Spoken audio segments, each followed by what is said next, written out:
नमस्कार, जय हिंद दोस्तों। चलिए जानते हैं आज की देश दुनिया की महत्वपूर्ण ताजा और बड़ी खबरें। और आप देश के किस जिले या राज्य से इस वीडियो को देख रहे हैं, कमेंट में जरूर बताएं। 24 करोड़ मुसलमानों को समंदर में नहीं फेंक सकते, फारूक अब्दुल्ला का जबरदस्त बवाली बयान।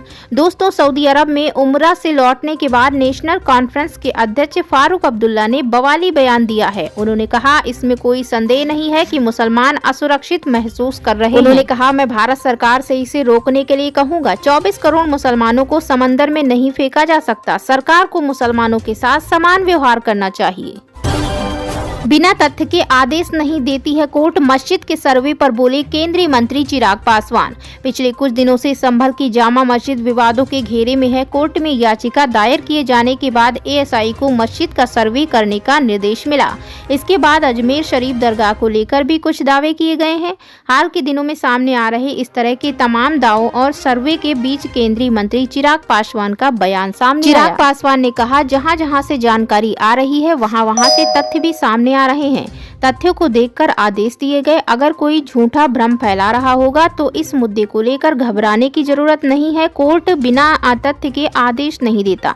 उन्होंने आगे कहा, इसको धर्म से जोड़ने की कोशिश की जा रही है। अगर सिर्फ भ्रम है तो घबराने की जरूरत नहीं है, लेकिन अगर कोई सच्चाई है तो सामने आनी चाहिए। जो भी दावे कर रहे हैं उनको तथ्य रखना होगा। बीजेपी और कांग्रेस ने नकारा टिकट, योगी राहुल के प्रशंसक यूपीएससी वाले ओझा सर ने थामा आपका दामन। दोस्तों, अवध ओझा, जिन्हें ओझा सर के नाम से भी जाना जाता है, सोमवार को राष्ट्रीय संयोजक अरविंद केजरीवाल और दिल्ली के पूर्व उप मुख्यमंत्री मनीष सिसोदिया की मौजूदगी में आम आदमी पार्टी में शामिल हो गए। प्रमुख यूपीएससी कोचिंग सेंटरों के साथ काम करने के बाद ओझा ने पार्टी में शामिल होने के अपने फैसले के पीछे शिक्षा क्षेत्र में आप पार्टी द्वारा किए गए कार्यों की सराहना की। बदले में केजरीवाल और सिसोदिया ने मिलकर ओझा के ट्रैक रिकॉर्ड की प्रशंसा की। इंग्लैंड तक होगा महाविनाशक संहार, पुतिन की चेतावनी से दहशत में 32 देश। रूस यूक्रेन की जंग पूरी दुनिया के लिए एक संकट बनती जा रही है। यूक्रेन को परमाणु संपन्न बनाने का फैसला होने के बाद रूस के प्रेसिडेंट पुतिन ने अपनी रणनीति का खुलासा कर दिया। इस रणनीति के तहत रूस के टारगेट पर अब वो देश आ गए हैं जो यूक्रेन के मददगार हैं, और रणनीति में टारगेट ऐसे हथियारों से लॉक किए गए हैं जो नॉन न्यूक्लियर हैं, लेकिन इनका असर किसी न्यूक्लियर तबाही से कम नहीं होगा। पुतिन की चेतावनी का सीधा अर्थ ये है कि अगर यूक्रेन को न्यूक्लियर हथियार मिले तो जवाबी कार्रवाई के तहत यूरोप से लेकर इंग्लैंड तक महाविनाशक संहार होगा। और पुतिन की इस चेतावनी को कोई भी हल्के अंदाज में नहीं ले रहा, जिसका प्रमाण नाटो देशों में फैली दहशत है। महाराष्ट्र के नए मुख्यमंत्री 5 दिसंबर को लेंगे शपथ, बीजेपी ने किया ऐलान। भाजपा महाराष्ट्र अध्यक्ष चंद्रशेखर बावनकुले ने घोषणा की है कि 5 दिसंबर 2024 को शाम 5 बजे मुंबई के आजाद मैदान में महायुति सरकार का शपथ ग्रहण समारोह होगा। इस शपथ ग्रहण समारोह में खुद पीएम मोदी भी शामिल होंगे। 23 नवंबर को चुनाव का रिजल्ट आने के बाद से लगातार कई सरकार के गठन को लेकर अटकलों का बाजार गर्म था। अब ये तय हो गया है कि महाराष्ट्र में अगली सरकार 5 दिसंबर को बनने जा रही है। आंध्र प्रदेश की चंद्रबाबू नायडू सरकार का बड़ा फैसला, राज्य के वक्फ बोर्ड को किया भंग। आंध्र प्रदेश सरकार ने वक्फ बोर्ड को लेकर एक अहम फैसला किया है। नायडू सरकार ने पिछली जगन मोहन सरकार द्वारा गठित वक्फ बोर्ड को भंग कर दिया है। राज्य के कानून और अल्पसंख्यक कल्याण मंत्री एन मोहम्मद फारूक ने बताया कि इस संबंध में शनिवार को आदेश जारी किए गए हैं। आंध्र प्रदेश सरकार अब एक नया बोर्ड गठित करेगी। सरकार ने पिछली सरकार के दौरान अल्पसंख्यक कल्याण विभाग द्वारा जारी किए गए जियो 47 को रद्द करते हुए जियो 75 जारी किया। इसे वापस लेने के पीछे कई कारण बताए गए। सरकार ने यह फैसला ऐसे समय में किया जब देश वक्फ बोर्ड और उसकी जमीनों को लेकर बहस चली हुई है और वक्फ संपत्तियों के प्रबंधन और सुधार के लिए वक्फ संशोधन बिल पर चर्चा हो रही है, जिसे अब बजट सत्र 2025 में पेश किया जाएगा। खत्म हुआ सिंधु का खिताबी सूखा, फाइनल में चीन की शटलर को हराकर तीसरी बार जीती ट्रॉफी। दोस्तों, बता दें कि 2 बार की ओलंपिक पदक विजेता पीवी सिंधु ने रविवार को फाइनल में चीन की वू लुओयू को हराकर सैयद मोदी अंतर्राष्ट्रीय बैडमिंटन का महिला एकल ट्रॉफी जीतकर लंबे समय से चला आ रहा खिताब का सूखा समाप्त कर दिया। बता दें दोस्तों कि लखनऊ में खेले गए फाइनल मैच में पूर्व विश्व चैंपियन ने चीन की वू लुओयू को 21-14, 21-16 से मात दी और तीसरी बार इस टूर्नामेंट का खिताब अपने नाम किया। इससे पहले 2017 और 2022 में भी ट्रॉफी जीत चुकी हैं। सोनिया गांधी से बात करने के लिए करना पड़ा 1 घंटा इंतजार। नजमा हेपतुल्ला ने किताब में किया बड़ा दावा।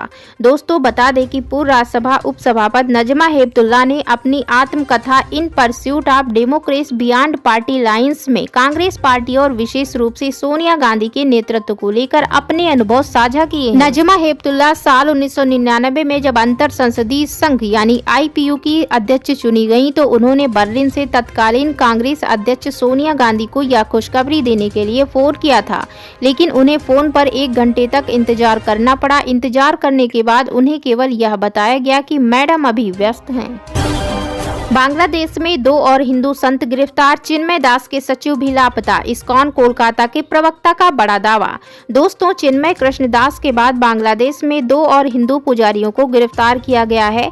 यह दावा इस्कॉन कोलकाता के प्रवक्ता राधा रमण दास ने शनिवार को किया। राधा रमण ने कहा, मुझे जानकारी मिली है कि बांग्लादेश में पुलिस ने 2 और इस्कॉन संतों को गिरफ्तार किया। शुक्रवार रात को एक पोस्ट में राधा रमण ने लिखा, इस बीच बुरी खबर सामने आई है। चिन्मय प्रभु के लिए प्रसाद लेकर गए 2 भक्तों को मंदिर वापस जाते समय गिरफ्तार कर लिया गया और चिन्मय प्रभु के सचिव भी लापता हैं। झारखंड में NRC लागू होगा। 1932 के खातियान से होगी पहचान। डॉक्टर निशिकांत दुबे का बयान। दोस्तों गोंडा सांसद डॉक्टर निशिकांत दुबे एक बार फिर बांग्लादेश घुसपैठ पर मुखर हुए हैं। देवघर में सांसद ने दो टूक कहा कि राज्य में NRC लागू होगा। चुनाव में जीत हार से भाजपा के मुद्दे पर कोई असर नहीं पड़ता है। उन्होंने कहा, जिन मुद्दों को लेकर चले हैं उस पर सदन से लेकर सड़क तक आगे बढ़ेंगे। डॉक्टर निशिकांत ने कहा कि NRC लागू होगा और उसका आधार 1932 का खातियान होगा। सांसद निशिकांत दुबे ने कहा, 1932 के खातियान के आधार पर ही लोगों को चिन्हित किया जाएगा। जिनके पास यह नहीं होगा उनको बोरा में पैक कर बांग्लादेश भेज दिया जाएगा। जगत गुरु सूर्याचार्य कृष्ण देवानंद गिरी महाराज ने एकनाथ शिंदे से की मुलाकात। दोस्तों महाराष्ट्र के कार्यवाहक CM एकनाथ शिंदे से द्वारका सूर्यपीठ गुरु स्थान मुरली आश्रम के पीठाधीश्वर जगत गुरु सूर्याचार्य कृष्ण देवानंद गिरी महाराज ने उनके आवास पर मुलाकात। इस मुलाकात के बाद कृष्ण देवानंद गिरी महाराज ने कहा कि उनकी तबीयत ठीक नहीं है, इसलिए मैं उनको देखने आया हूं। उन्होंने कहा, वह फिर से मुख्यमंत्री बने, ये मेरी इच्छा है। उनको आशीर्वाद देने आया हूं। उन्होंने कहा, हमारी यही मांग है कि एकनाथ शिंदे मुख्यमंत्री बने और ज्वलंत हिंदुत्व के साथ महाराष्ट्र राज्य को आगे बढ़ाएं। मुख्यमंत्री पद का सबसे बड़ा चेहरा एकनाथ शिंदे हैं। अगर सत्ता में रहना है तो एकनाथ शिंदे को साथ लेना होगा। शहीद होने के लिए पूरी कौम तैयार। संभल पर ओवैसी का बड़ा बयान। इमरान मसूद भी पीछे नहीं। दोस्तों संभल हिंसा पर सियासी संग्राम थमने का नाम नहीं ले रहा और इसी बीच भड़काऊ बयान देने वालों पर कोई रोक नहीं है। कांग्रेस सांसद इमरान मसूद ने संभल पर एक बार फिर भड़काऊ बयान दिया तो असदुद्दीन ओवैसी भी इसमें पीछे नहीं हटे। ओवैसी ने संभल की मस्जिद में सर्वे पर सवाल उठाया और बीजेपी के अलावा RSS पर निशाना साधते हुए भड़काऊ बयान दे दिया। इस बीच उत्तर प्रदेश के संभल में हुई हिंसा की जांच अब तेज हो गई है। 3 सदस्यीय न्यायिक आयोग की टीम संभल पहुंचकर और हिंसाग्रस्त इलाकों का जायजा लिया। न्यायिक आयोग की टीम संभल के उस इलाके में पहुंची जहां पत्थरबाजी और हिंसा हुई थी।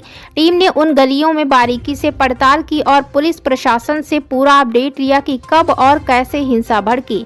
कांग्रेस सांसद इमरान मसूद ने कहा कि जामा मस्जिद के नाम पर शहीद होने के लिए पूरी मुस्लिम कौम तैयार है।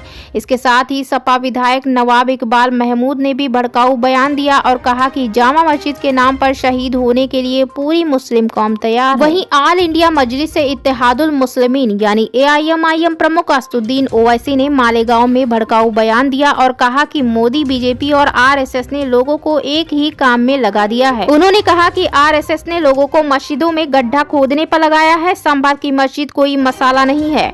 मुस्लिम मस्जिद और वक्फ बोर्ड के लिए मरने को तैयार है। ओवैसी ने कहा, 1.5 घंटे में ऑर्डर लेकर आ गए और वहां पुलिस मौजूद है। शाम में 6 बजे सर्वे होता है, फिर उसके बाद रविवार को सर्वे होता है और फिर जब दूसरा सर्वे जिसका कानूनी मतलब नहीं है उसमें फायरिंग हुई। उन्होंने कहा, इसमें 5 लोग शहीद हो गए। इसमें खिलौने बेचने वाले एक 17 साल के बच्चे के सीने पर भी गोली लगी।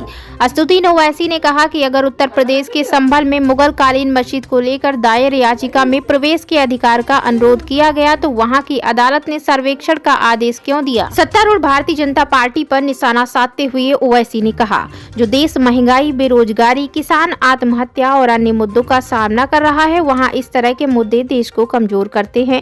संभल की घटना पर छत्रपति संभाजी नगर में ओवैसी ने संवाददाताओं से कहा, हम याचिका को पढ़े तो पता चलेगा कि इसमें प्रवेश के लिए अधिकार प्रदान करने का अनुरोध किया गया था। अगर ऐसा है तो अदालत ने सर्वेक्षण का आदेश क्यों दिया? यह आदेश अनुचित है। अगर उन्हें प्रवेश करना है तो मस्जिद में जाने और बैठने से कौन रोकता है? उन्होंने सवाल उठाया, अगर उपासना स्थल अधिनियम के अनुसार किसी धार्मिक स्थल की प्रकृति को बदला नहीं जा सकता तो फिर सर्वेक्षण